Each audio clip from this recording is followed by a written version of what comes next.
শোনে বেলায়েতের আলোই বরলো বেলায়েতের আলোই বরলো পাখি ভূমি বাগদাদ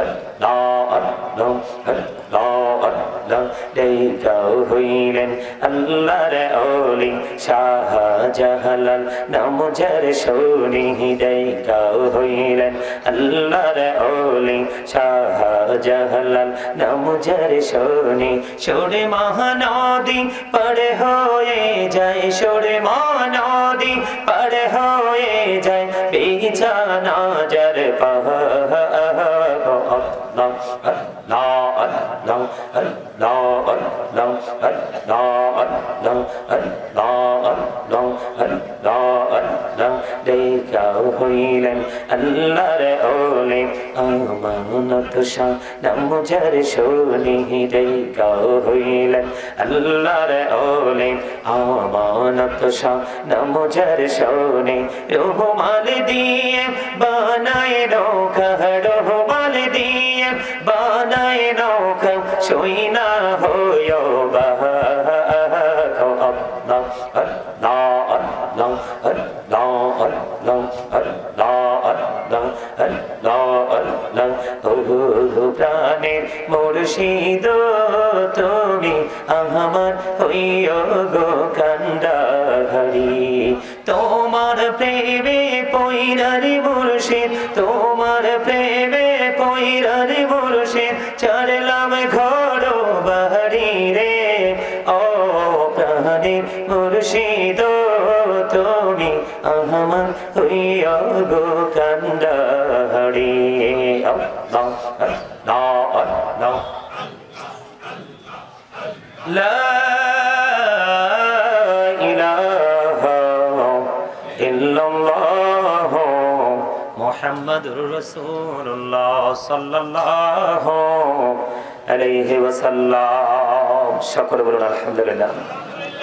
সম্মানিত উপস্থিতি, আপনারা জান্নাতের বাগানে বসেছেন সবাই ঠিকই, কিন্তু জান্নাতের বাগানের আদব কিন্তু রক্ষা হয়নি।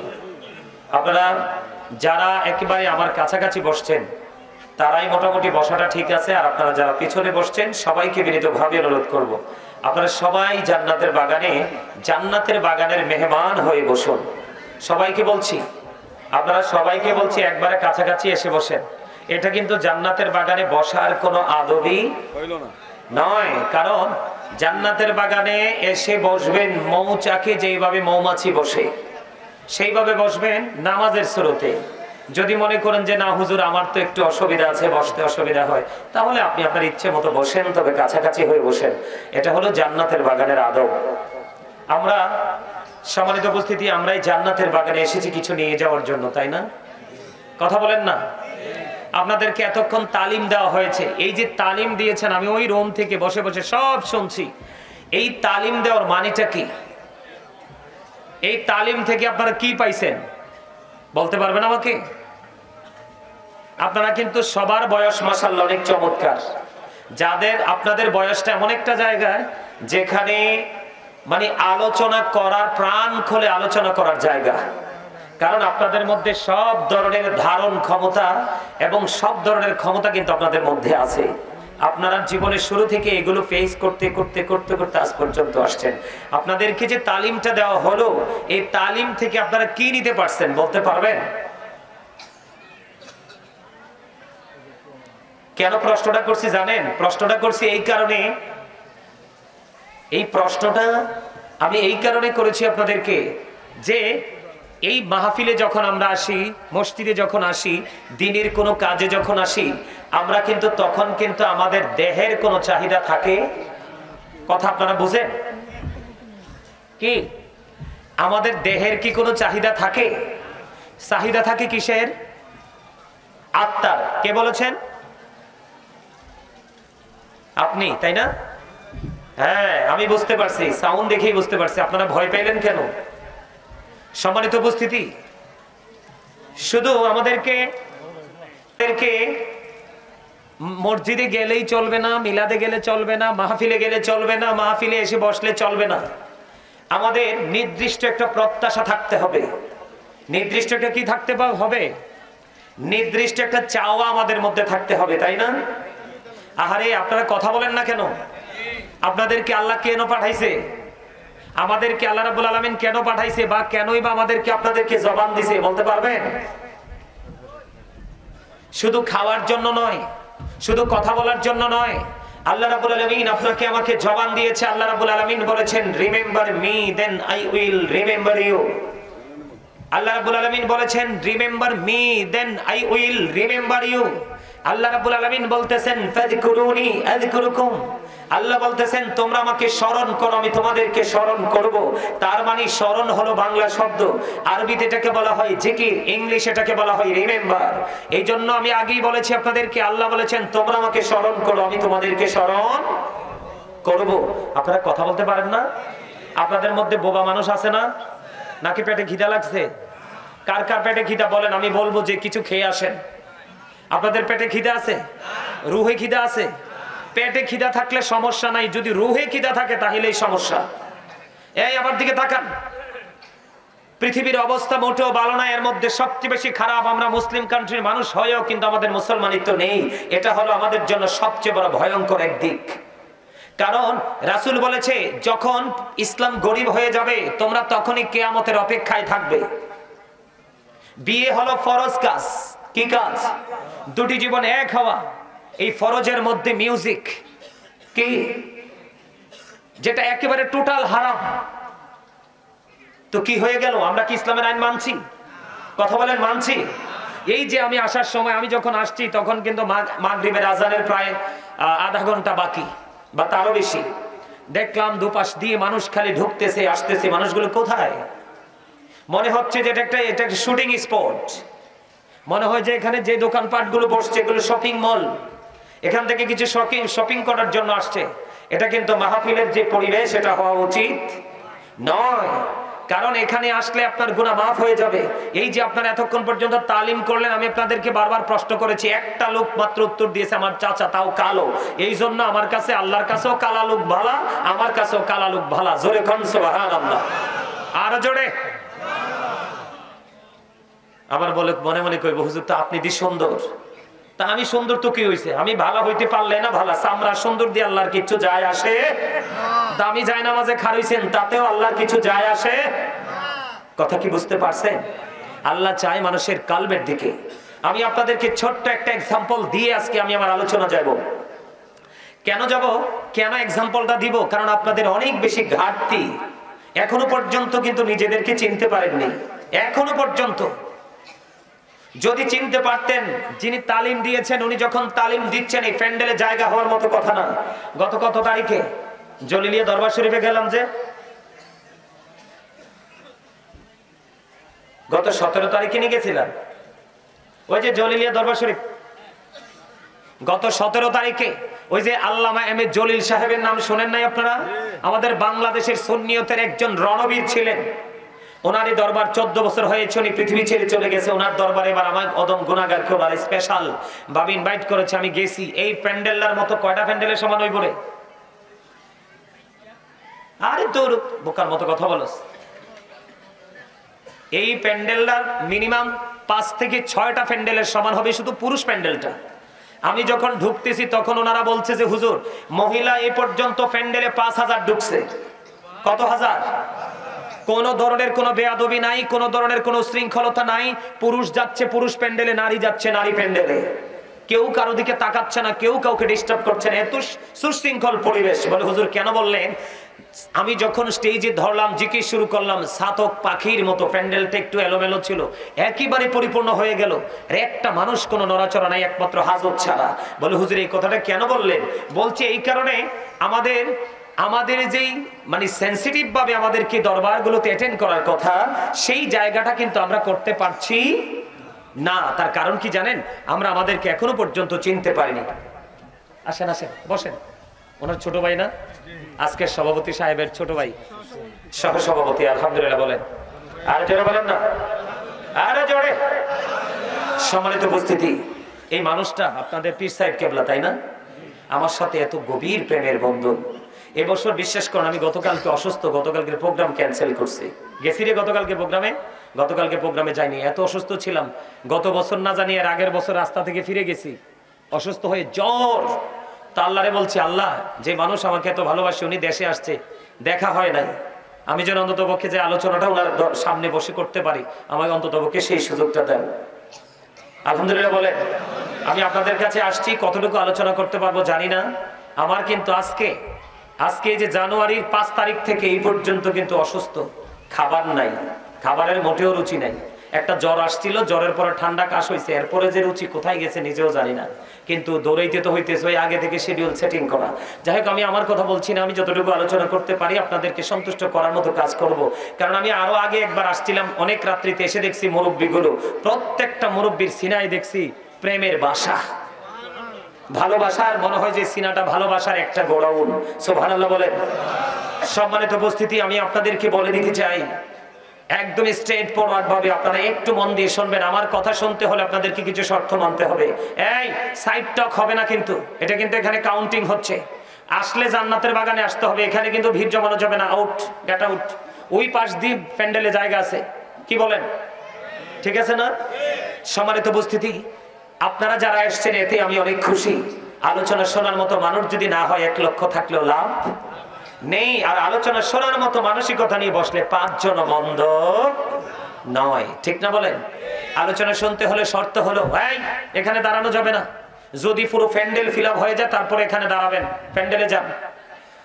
সম্মানিত উপস্থিতি, প্রথম শর্ত হলো স্টপ ইউর মাউথ এভরিবডি, সকলের জবানকে বন্ধ রাখতে হবে। সেকেন্ড যে কন্ডিশন, দ্বিতীয় শর্ত হলো you listening my lecture very attentively, আমার কথা সবাইকে মন দিয়ে শুনতে হবে। থার্ড যে কন্ডিশন, ভালো না লাগলে I say go to your seat, out of sight, বাসায় চলে যাবেন অথবা আপনি আপনার জায়গায় চলে যাবেন, কিন্তু এখানে সে ডিস্টার্ব করা। কথা কি ঠিক আছে? আমার শর্তে আপনারা রাজি? আরো জোরে বলেন। আপনারা আমাকে টিচার মনে করতে হবে, যতক্ষণ আলোচনা করবো ততক্ষণ, নেমে গেলে যেটা ইচ্ছে সেটা বলেন, সমস্যা নাই। আমি আপনাদের স্যার আজকে, আর আপনারা সবাই হলেন আমার ছাত্র। ওকে, বুঝতে পারেন?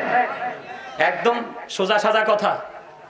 ক্লাসে যখন স্টুডেন্ট থাকে, টিচাররা কথা বলার সময় ছাত্ররা যখন ছাত্ররা কি কথা বলতে পারে? পরীক্ষা দিতে গেলে কি কথা বলতে পারে? এইজনের দিকে তাকাতে পারে, তাহলে কি হবে? পরীক্ষা আউট, ঠিক কিনা বলেন? তার চাইতে ভয়ঙ্কর ক্লাস হলো পরীক্ষার জায়গা হলো এটা। কেন জানেন? এখানে আসলেই গুনাহ মাফ, এখানে আসলেই কি আল্লাহর ওলি কেমনে হয় জানেন? আমি পরে বলছি, তার আগে আপনাদেরকে বলি, এই যে মাথা থেকে পা পর্যন্ত বডি স্ট্রাকচারটা, এটাকে আমরা কি বলি? মানুষ। কি বলি? ইংরেজিতে বললে মেন অথবা পারসন, আর আল্লাহর কোরআনের ভাষায় যদি বলি ইয়া আইয়ুহান নাস অথবা ইয়া আইয়ুহাল ইনসান। এটা হলো কি? আমার দিকে তাকাবেন, অত্যন্ত গুরুত্বপূর্ণ কথা। এই যে মাথা থেকে পা পর্যন্ত বডি স্ট্রাকচারটার নাম হলো এই মানুষ, সংক্ষিপ্ত পরিচয়। এই মানুষটা কিন্তু আসল নয়, এই মানুষের ভিতরে আরেকটা মানুষ আছে, সেই মানুষটার নাম আল্লাহর কোরআনের ভাষায় আল্লাহ বলেছেন রূহ। এটাকে ইংলিশে বলা হয় সোল, বাংলাতে বলা হয় এটাকে আত্মা। আল্লাহ বলেছেন say the soul is the order of my Lord. Allah বলেছেন কওলির রূহ মিন আমরি রব্বি, first tense, present tense, future tense, অতীত, বর্তমান, ভবিষ্যৎ। এখানে 3টা সময়, 3টা কাল বোঝানো হয়েছে। কয়টা? কেন বললাম এই জায়গায়, কেন আসলাম জানেন? কারণ যখন আপনার আমার দেহটা বাবা মায়ের মাঝে, তখন কিন্তু আপনার আমার আসল মানুষটা, যেটা আমার মধ্যে থাকার কারণে আমি জীবিত বা মানুষ হিসাবে মানুষ আমাকে বলে, এই মানুষটা তখন ছিল আলমে আরোহা, রুহের জগতে। কোথায়? যখন রুহের জগতে আপনার রুহটা ছিল, তখন কি আপনি আমি মানুষ ছিলাম না। কেউ কিন্তু মানুষ বলার সাহস পাইনি। বাবা মায়ের বিয়ে হলো, মিলন হলো, মায়ের উদরে আপনার আমার বডিটা তৈরি হলো, তখন রুহের জগৎ থেকে ট্রান্সফার করে আপনার আমার ভিতরে রুহটাকে ঢুকিয়ে দিল। সময় মতো মায়ের কলিজা ছেড়ে পৃথিবীতে আসলাম। 7 দিনের দিন, যারা আল্লাহ রাসূলের আইন মেনেছে, 7 দিনের দিন নাম রাখলো, চুল ফালালো, আকিকা দিল। সেই নামকরণ থেকে আজও পর্যন্ত আমি সেই নামেই খেত। কিন্তু এই পর্যন্ত এসেছি, বাকি কতদিন যাব সেটা আপনিও জানেন না, আমিও জানি না। যেদিন আপনার থেকে আবার, যেদিন আপনার মাঝে রুহটা ছিল না, আসল মানুষটা ছিল না, সেদিন আপনাকে আমাকে কেউ মানুষ বলেনি, কারণ আমি মানুষ তো ছিলাম না। দেহ এবং আত্মা মিলে মানুষ হয়। কি হয়? মানুষ হয়। যখন আত্মা মিলে গেল দেহের সাথে তখনই মানুষরূপী আসলাম, এখনো মানুষরূপী আছি। কিন্তু যেদিন আপনার আমার মধ্য থেকে রূহটা চলে যাবে সেদিন কিন্তু I am a dead, you are dead নামের আগে যুক্ত হবে মরহুম আব্দুল জলিল। তার মানে কি, দেহ থেকে যখন আবার পাখি চলে গেল তখন কিন্তু আপনি আমি আবারও ডেড হয়ে গেলাম। তার মানে আপনি আমি আর নাই, আছি। আপনারা একবার ঘর থেকে বের করলে আর নেবে কোনোদিন? আপনারা আমার চেয়ে বেশি দেখছেন, কারণ আমি আপনাদের তুলনায় বাচ্চা। আমি দেখছি হাঁটু পানির মধ্যে পর্যন্ত আপনার লাশ রাখছে, পানি উঠাইলে আবার পানি এসে হুজুর আসছে, কিচ্ছু করার নাই, শোয়াই দেন, শোয়াই দিছে, আমি সহ জানাজা বাটি দিয়েছি। তো তখন তো আর আপনি আমি মানুষ নেই। তাহলে এখান থেকে কি বোঝা গেল? মানুষের আসল সত্তা তার দেহ নয়, তার আত্মা। কোনটা? কথা বলেন, কোনটা? আত্মা। তাহলে এই প্রত্যেকটা মানুষ কি ডবল না? একটা তার দেহ, একটা তার আত্মা, রূহ। তো এখান থেকে কি বোঝা গেল? একটা মুমিন মুনাফিক না, কিন্তু আল্লাহ যা বলেছে, কখনো বলেছে হে ঈমানদারগণ, হে মুমিনগণ। আল্লাহ কিন্তু যা বলেছেন মুমিনদেরকে ডেকে ডেকেই বলেছে। কোন মুনাফিককে কিন্তু আল্লাহ ডাক, কোন বেঈমান কাফের মুশরিককে ডাক। যা বলেছেন আল্লাহ ঈমানদারকে, ইয়া আইয়ুহাল্লাযিনা আমানু ইয়া আইয়ুহান নাস, আল্লাহ বলছে না? তো আল্লাহ রাব্বুল আলামিন মুমিনকে বলেছেন। তো প্রত্যেকটা মুমিনের প্রতিদিন কাজ হলো কি, যার ঈমানি দায়িত্ব হলো তার প্রতিদিন দুই ধরনের খাবার জোগাড় করা। একটা তার দেহের খাবার, আরেকটা তার রুহের খাবার। একটা হলো তার দেহের জন্য বাজার, আরেকটা করতে হবে তার রুহের জন্য বাজার। একটা বাজার লাগবে তার পৃথিবীর জন্য, আরেকটা বাজার লাগবে তার ফিউচারের জন্য, যেটা ফিউচার, ভবিষ্যতের জন্য। এই বাজারটা পৃথিবীর যেই কোনো জায়গায় গেলেই পৃথিবীর বাজার করা যায়, কিন্তু রুহের বাজার কিন্তু যেই কোনো জায়গায় গেলে করা যায় না। এটি স্পেসিফিক কিছু জায়গা আছে, সেই জায়গাগুলোতে আসলে রুহের বাজার করা যায়। যেমনটি আজকেরই কাদরিয়া দরবার শরীফ, পীর কাসিমপুর, এটা হলো আজকে রুহের বাজারের জায়গা। এজন্য আপনাদের আমাদের সকলের প্রত্যাশা রাখতে হবে যে আমরা আজকে রুহানিয়তের বাজার করতে এসেছি। যেই বাজার আমাদের পৃথিবীতে কাজে লাগবে, কিন্তু বেশিরভাগ কাজে লাগবে ওপারে যাওয়ার পরে। সুবহানাল্লাহ বলেন না কেন? এই জন্য রাসূল বলেছেন, আল কবরু রাউজাতুম মির রিয়াদিল জান্নাতি আও হুফরাতুম মিন হুফারিন নার। কবরটা জান্নাতের একটা বাগান হবে, জাহান্নামের একটা গর্ত হবে। মুনাফিক এবং বেঈমান কাফেরের জন্য কবর হবে জাহান্নাম। মুনাফিক কিন্তু মুসলমানের মধ্যেই থাকে, কথা বলে না?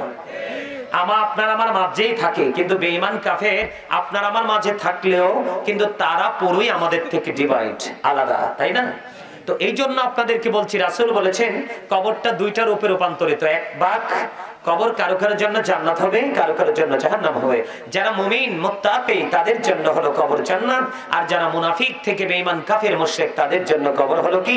জাহান্নাম। তো আমরা যেহেতু কবরে যেতে হবে, কবরে যাওয়ার আগে সেই বাজারটা আমাদেরকে করতে হবে, আর সেই বাজারটা হলো রাসূল প্রেম। কারণ রাসূল প্রেমের মধ্যেই কিন্তু সব প্রেম নিমজ্জিত, লুকায়িত। সুবহানাল্লাহ কয়টা? আর আরেকজন বলেন না সুবহানাল্লাহ। রুহের বাজার মানে কি? জিকির, দুরূদ, আল্লাহর গোলামি, আল্লাহর স্মরণ করা, রাসূলের স্মরণ করা, এটাই তো। এই যে জিকির, জিকির করলে কি লাভ হয় জানেন? আমার নবী, আপনার নবী, জাহানের বাদশা নবী, তিনি বলে দিয়েছেন, বন্ধু আজকে আপনারা অনেকেই কিন্তু হেঁটে হেঁটে আসছেন, আবার ওপারে গাড়ি থেকে নেমে পার পর্যন্ত হেঁটে নিয়ে আসছেন, আবার কেউ কেউ বাড়ি থেকে গাড়ি পর্যন্ত অনেকটা হেঁটে আসতে হয়েছে। আসছেন কিনা? এটাই বাস্তবতা। হাদিস শরীফের সাথে আপনার হাঁটার মিল রেখেছেন আল্লাহ রাব্বুল আলামিন। আল্লাহর হাবিব জানিয়ে দিয়েছেন, কেউ যদি 1 বিঘা পরিমাণ হেঁটে হেঁটে আল্লাহর জিকিরের জন্য এগিয়ে আসে, আল্লাহ রাব্বুল আলামিন তার দিকে 1 গজ পরিমাণ এগিয়ে আসে। কেউ যদি আল্লাহর দিকে 1 হাত পরিমাণ এগিয়ে যায়, আল্লাহ রাব্বুল আলামিন তার দিকে 2 হাত পরিমাণ এগিয়ে আসে। সবচেয়ে বড় মজার খবর হলো বন্ধু, আমরা যখন কোন জলসায় বসে মালিকের জিকির করতে থাকি, আল্লাহ রাব্বুল আলামিন আল্লাহর হাবিবকে জানিয়ে দিয়েছে, হাবিব আপনি জানিয়ে দেন, বান্দাগুলো যখন কোন জলসায় বসে জিকির করে, তার চাইতে উত্তম জলসায় বসে আমি আল্লাহ তার জিকির করি। জোরে জোরে কন্যা সুবহানাল্লাহ। আপনি আপনি যখন আল্লাহর জিকির করার জন্য হেঁটে হেঁটে এসেছেন, হাদিস শরীফ প্রমাণ করেছে, আপনার আমার প্রাণের নবী তিনি জানিয়ে দিয়েছে যে আল্লাহ রাব্বুল আলামিন কোন বান্দা যখন জিকির করার জন্য আল্লাহর দিকে হেঁটে হেঁটে যায়, আল্লাহ রাব্বুল আলামিন ওই বান্দার দিকে দৌড়ে চলে আসে। কথা বুঝেন নাই? তার মানে আপনি আমি আল্লাহর জিকির করার জন্য আল্লাহর যত দ্রুত কাছে যেতে চাই, যত দ্রুত আপন হতে চাই, আল্লাহ স্মরণ করতে করতে তারও আগে আল্লাহ রাব্বুল আলামিন আপনার আপন হয়ে যাবে। আর যারা বলেন না সুবহানাল্লাহ, তারও আগে আল্লাহ রাব্বুল আলামিন আপনার কি হয়ে যাবে? আপন হয়ে যাবে। তাহলে জিকির করার দরকার আছে না নাই? বেশি প্রয়োজন কিনা? বেশি প্রয়োজন। এখন জিকির করতে হলে কি করতে হবে? দুই ধরনের মানুষের সাথে আপনাকে যুক্ত হতে হবে। আমি বলছি না, আল্লাহ বলছে। আল্লাহ বলছেন join with my dear people, come to my paradise. Allah বলেছেন ফাদখুলি ফি ইবাদি ওয়াদখুলি জান্নাতি। আল্লাহ বলেছেন যারা আল্লাহর জিকির করে আল্লাহর গোলামি করতে করতে আল্লাহর প্রিয় হয়ে গেছে, আল্লাহ বলছে তোমরা আমার প্রিয় লোকের সাথে যুক্ত হও, ওয়াদখুলি জান্নাতি, আমার জান্নাতে চলে আসো, কাম টু মাই প্যারাডাইস। জোরে জোরে সুবহানাল্লাহ। আল্লাহ জান্নাতে কি করব? আল্লাহ রাব্বুল আলামিন বলতেছেন ইনদা রাব্বিহিম ইউরযাকুন। আল্লাহ বলতেছেন দে রিসিভ ফুড ফ্রম আল্লাহ। আল্লাহ বলতেছেন তোমরা জান্নাতে এসে জান্নাতি খাবার খাবে। তোমরা যত বেশি খাও প্রস্রাব পায়খানার ব্যাগ হবে না, ঢেক আসবে, সব নিমজ্জিত হয়ে যাবে। এটা শুধু আল্লাহর প্রিয় লোকেদের সাথে যুক্ত হওয়ার কারণে। জোরে জোরে কোন সুবহানাল্লাহ। তাহলে জিকিরের দরকার আছে না নাই? আর যারা বলেন না জিকিরের দরকার আছে না নাই? আল্লাহ বলতেছে ইয়া আইয়ুহাল্লাযীনা আমানু যিকুরুল্লাহা যিকরান কাসীরা ওয়াসাব্বিহুহু বুকরাতান ওয়া আসীলা। আল্লাহ রাব্বুল আলামিন দেখে দেখে বলছে ঈমানদারেরা তোমরা বেশি বেশি করে জিকির করো, সকাল তো সন্ধ্যা আল্লাহর পবিত্রতা ঘোষণা করো। আর জোরে কন্না সুবহানাল্লাহ। বেশি বেশি জিকির করতে কইছে না, আল্লাহই তো কইছে, আমি নি কইছি। তো এই যে সুবহানাল্লাহ বলা তো আল্লাহর জিকির, আলহামদুলিল্লাহ বলা আল্লাহর জিকির, লা ইলাহা ইল্লাল্লাহ বলা আল্লাহর জিকির, কাউকে সৎ কাজের জন্য ডাকা এটাও জিকির, কাউকে অসৎ কাজ থেকে বারণ করার জন্য তাকে আহ্বান জানানো এটাও জিকির। এই যে মসজিদে মানুষ নামাজ পড়তে যায়, বাড়িতে নামাজ পড়ে, মা বোনেরা নামাজ পড়ে, নামাজটাও আল্লাহর জিকির। বড়লোক যারা অনেক বেশি অর্থের মালিক তারা মক্কা মদিনায় চলে যায় জিয়ারত করার জন্য, ওটাও জিকির। কারণ ওটা হলো জুলুস, জিকিরের জুলুস। কারণ বিভিন্ন জায়গা পরিদর্শন করে যে জিকির করা হয় ওটাকে বলা হয় জিকিরের জুলুস। আর যেটা একই জায়গায় দাঁড়িয়ে এবং বসে সম্পন্ন করা হয় এটাকে বলা হয় জিকিরের জলসা। ওমা সুবহানাল্লাহ কন্না কিল্লে। আরে দুর্বল হয়ে গেছে, খানা রেডি করতে আছে, গরুর গোশত দি। এত টেনশন করেন কিল্লা? ইয়ান্নে গল্লাই খানা তৈরি হইতে আছে, গরুর গোশত। আলহামদুলিল্লাহ কো আরো জোরে। দেখছনি গরুর গোশতের কথা কোনে জোরে কইছে আলহামদুলিল্লাহ। আরে খোদারে আলহামদুলিল্লাহ এমনিও কইতে হইব, কারণ আল্লাহ আমাদেরকে বেশি সুন্দর করে বানাইছে। ও মা মা মা দুর্বল হয়ে গেছে, এত সন্ধ্যার সময় দুর্বল হলে হইব? আল্লাহ কি, আল্লাহ রাসূল কি কইছে জানেন? কই তোমরা যখন জান্নাতের বাগানে যাও তখন তো তোমরা জান্নাতের বাগানের মেহমান হয়ে যাও। তো যখন তোমরা জান্নাতের বাগানের মেহমান হও তখন তোমরা জান্নাতের বাগান থেকে ফল খেয়ে নিও। ওমা এখন প্রশ্ন করতে পারেন যে হুজুর জান্নাতের বাগানের ফল কই? আমার নবী আপনার নবী তো জাহানের বাদশা নবী তিনি জানিয়ে দিলেন হুজুর জান্নাতের বাগানের ফল কোথায় গো? আপনার আমার প্রাণের নবী বলে দিয়েছেন ফল কি জান্নাতের বাগান জেনে নিতে চাও ইয়া রাসূলুল্লাহ? জেনে নিতে চাই। নবীজি জানিয়ে দিলেন সুবহানাল্লাহ ওয়ালহামদুলিল্লাহ লা ইলাহা ইল্লাল্লাহ সুবহানাল্লাহ আলহামদুলিল্লাহ লা ইলাহা ইল্লাল্লাহ লা ইলাহা ইল্লাল্লাহ নবী আমার নূরের ফুতুল জগৎ করলেন উজালা। নবী আমার নূরের ফুতুল জগৎ করলেন উজালা। রোজ হাসরে করবেন তিনি উম্মতের ফয়সালা। সুবহানাল্লাহ ইল্লাল্লাহ সুবহানাল্লাহ আলহামদুলিল্লাহ লা ইলাহা ইল্লাল্লাহ লা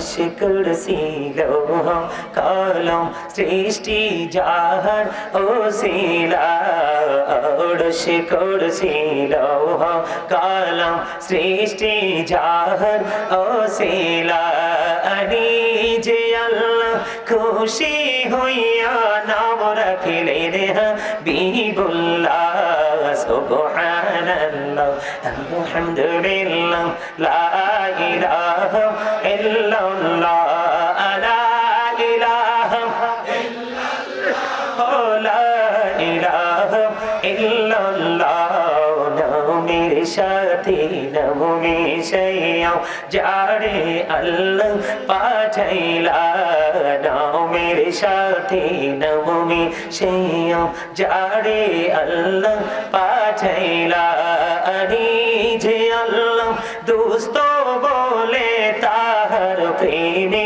মজিলা সুবহানাল্লাহ আলহামদুলিল্লাহ লা ইলাহা ইল্লাল্লাহ লা ইলাহা ইল্লাল্লাহ লা ইলাহা ইল্লাল্লাহ শাহাদাতের বাণী ছুটে আসিলেন কামলে বলা শাহাদাতের বাণী ছুটে আসিলেন কামলে বলা মক্কাতে ফুটিল নবী নূরে মিন নূরে আলা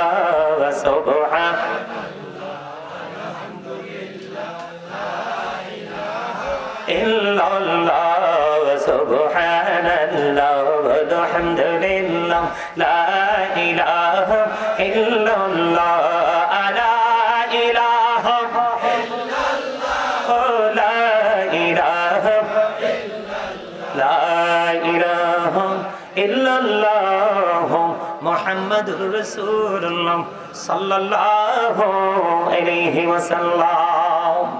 আচ্ছা, একেবারে মন থেকে সুদা করে দুটো হাত তুলে দেখাবেন এই জিকিরটা করতে পেরে কার কাছে বেশি ভালো লাগছে? সবার কাছে আলহামদুলিল্লাহ।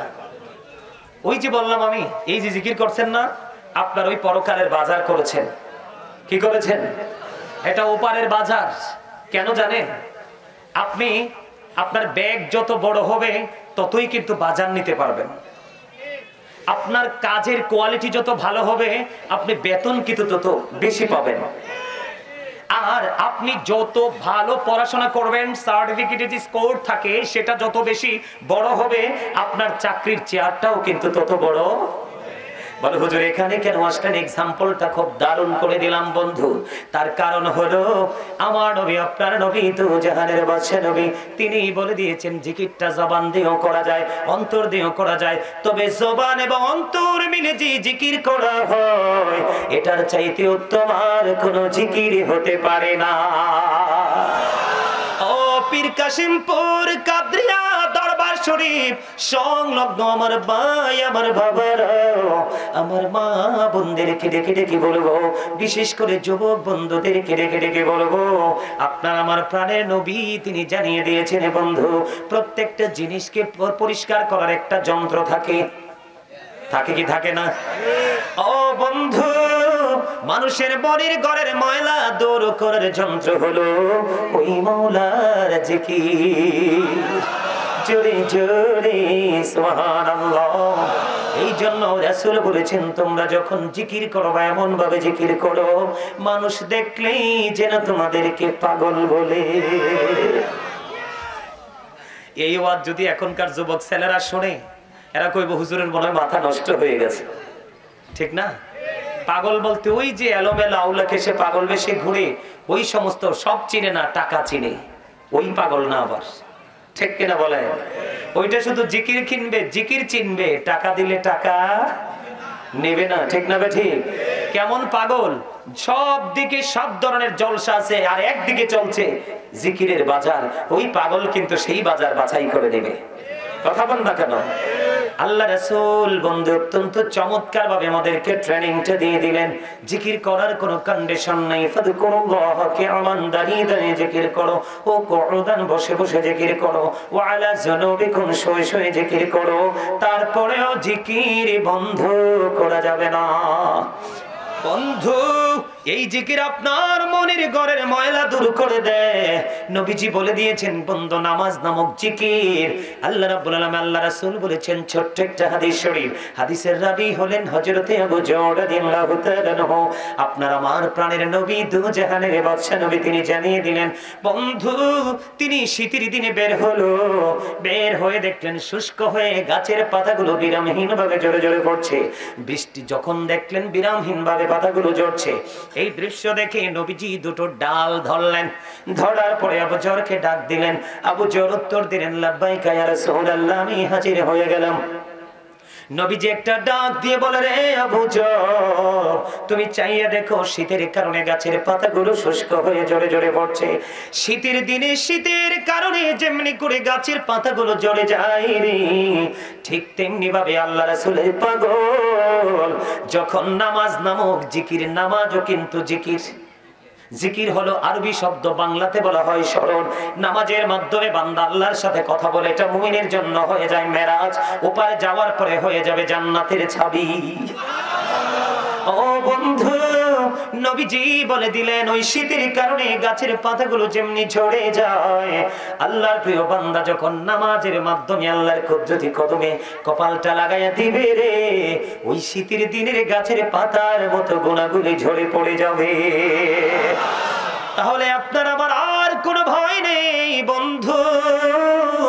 জিকির, বন্ধু, জিকির করলে একটা জিকিরে ভিতরের ময়লা দূর করে দেয়, আরেকটা জিকির নামাজ নামক জিকির করলে বাহিরের ময়লা দূর করে দেয়। তাহলে ভিতর বাহির যদি পরিষ্কার হয়ে যায়, এর চেয়ে বড় প্রিয় আর কেউ হতে পারে না। তাহলে জিকিরের দরকার আছে না নাই? জিকিরে মজা আছে না নাই? আল্লাহ নিজে বলতেছে, ফাযকুরুনি আযকুরুকুম। আল্লাহ নিজে বলতেছে, remember me then I will remember you. তোমরা আমাকে স্মরণ করো, আমি তোমাদেরকে স্মরণ। এর চেয়ে বড় আর কি কিছু হতে পারে? আমার কিন্তু এটা পুরোটাই কিন্তু আজকের আলোচনার বাইরে। আপনাদেরকে দেখলাম যে ইউ আর ভেরি উইক, অত্যন্ত দুর্বল। তখন আমি বলছি যে না, একটু স্ট্রং করতে হলে চেষ্টা করে দেখি না। আপনারা দেখি যে ওয়াজ শেষ হওয়ার আগে শক্ত হয়ে গেছেন। আল্লাহ কবুল করুন, জোরে বলেন আমিন। আমাদেরকে সব সময় স্ট্রং থাকতে হবে, কারণ দুর্বল মানুষের জীবনে কোনো সফলতা আছে? কথা বলে না। যত সফলতা স্ট্রং পারসনদের জন্য। যার ব্রেইন স্ট্রং, হাতের বাহু স্ট্রং, শারীরিক গঠন প্রণালী স্ট্রং, চিন্তা চেতনা স্ট্রং, সে প্রত্যেকটা জায়গায় গেলে হয়ে যাবে সফল। আর দুর্বল বলবে আই এম ভেরি উইক। ঠিক কিনা বলেন? আমি অত্যন্ত দুর্বল, আমার পক্ষে কিছুই করা সম্ভব। কিন্তু সব দিকে দুর্বল হলেও চলবে, কিন্তু ইসলামী দৃষ্টিভঙ্গি থেকে যেই কাজগুলো মুমিন হিসাবে করা, এগুলো যদি করতে না পারি তাহলে কিন্তু সফলতা